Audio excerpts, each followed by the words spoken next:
പക്ഷെ എമ്മൻ ഒരണുകിട പുറകോട്ട് പോയില്ല. അദ്ദേഹം ഡൽഹിയിൽ ചെന്ന് വേറൊരു നേതാവിനെ കണ്ടു. അയാളുടെ പേര് EMS. ഇന്നത്തെ പോലെ അത്ര പ്രശസ്തനല്ല, മരിച്ചുപോയെങ്കിലും നിങ്ങൾക്കറിയാം. അദ്ദേഹം ഇന്ന് ബ്രാഹ്മണ മേധാവിത്വത്തിന്റെ സംഘടനയായ യോഗക്ഷേമ സഭയുടെ നേതാവാണ്. കമ്മ്യൂണിസ്റ്റ് പാർട്ടിയുടെ ഒരു പ്രസിദ്ധീകരണത്തിൽ ഒതുങ്ങിക്കൂടി കഴിയുന്നതാണ്. EMSനെ പോയി കണ്ട് എമ്മൻ പറഞ്ഞു, നിങ്ങൾ കേരളത്തിൽ വരണം. കണ്ണൂർ ജില്ലയിൽ നീലേശ്വരം എന്ന് പറയുന്ന ഒരു മണ്ഡലമുണ്ട്. അവിടെ നിങ്ങൾ മത്സരിക്കണം. നിങ്ങളെ ഞങ്ങൾ ജയിപ്പിക്കും. ഭൂരിപക്ഷം കിട്ടിയാൽ കേരളത്തിന്റെ മുഖ്യമന്ത്രിയാക്കും.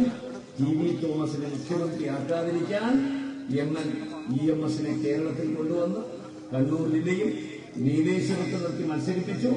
ജയിച്ചു. ഭൂരിപക്ഷം കിട്ടി. മുഖ്യമന്ത്രി.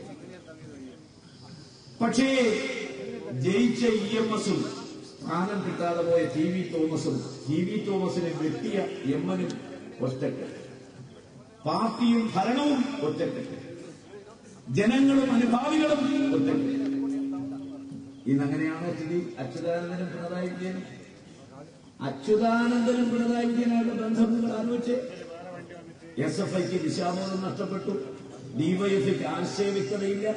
സൈദ്ധാന്തികന്മാർ, ബുദ്ധിജീവികൾ, സമ്പത്ത് ഇന്ന് ഗവൺമെന്റില്ല. നിങ്ങൾ ആലോചിച്ച് നോക്കുക, ഇങ്ങനെ ഒരു മുഖ്യമന്ത്രി കേരളം ഭരിച്ചിട്ടുണ്ട്. Newton's law, to every action there is an equal and opposite reaction. നിങ്ങൾ ചെയ്യുന്ന ഓരോ പ്രവൃത്തിക്കും അതിൻ്റെതായ അളവിലും തൂക്കത്തിലും ഒരു തിരിച്ചടിയുണ്ട്. മഹാകവികൾ പാടിയിട്ടുണ്ട്, താൻ നിരന്തരം ചെയ്യുന്ന മതികെട്ടാൻ മലയിൽ കയറിയത് നിങ്ങൾക്ക് ഓർമ്മയുണ്ടോ? മുണ്ട് മടക്കി കുത്തിയത് നിങ്ങൾക്ക് ഓർമ്മയുണ്ടോ? കാലിന്റെ അടിയിലൂടെ അട്ടം മുകളിലോട്ട് കയറിയത് ഓർമ്മയുണ്ടോ? പ്രതിപക്ഷ നേതാവ് വീറും വാശിയുമുള്ള ആള്. ഏതെങ്കിലും ഒരു മേഖല ഇന്നുണ്ടോ? കമ്പോളത്തിൽ ചെന്നാൽ പോക്കറ്റിനകത്ത് സാധനം വാങ്ങിച്ചിട്ട് പൊട്ട തലേ കമത്തി മടങ്ങി വരാം. അത്ര ദിനത്തിൽ ഉമ്മൻചാണ്ടി കേരളത്തിന്റെ മുഖ്യമന്ത്രിയായിരിക്കുമ്പോൾ 1 ലിറ്റർ പാലിന് 15, അത് 17, അത് 20, അത് 23, ഇപ്പൊ 25 ആകുന്നു. ദിവാകരൻ പറഞ്ഞു, ഇനി 3 മാസങ്ങളുണ്ട്, ഒത്താൽ 30 ആക്കി തരാം. പാലുണ്ടോ? അതുകൊണ്ട് നേരിട്ട് നിങ്ങളുമായി ഒരു സംസർഗം ഡോക്ടർ അനുവദിക്കുന്നില്ല. അതുകൊണ്ട് ഈ കാറ് സ്റ്റേജിന്റെ മുമ്പിൽ വരാൻ നിങ്ങൾ വീതി ഒരുക്കി കൊടുക്കണം.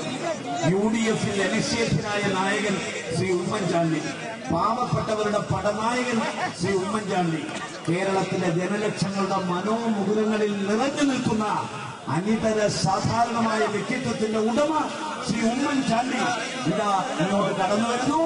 അദ്ദേഹത്തിന് അഭിവാദ്യം അർപ്പിച്ചുകൊണ്ട് വീതി ഒരുക്കി കൊടുക്കണം.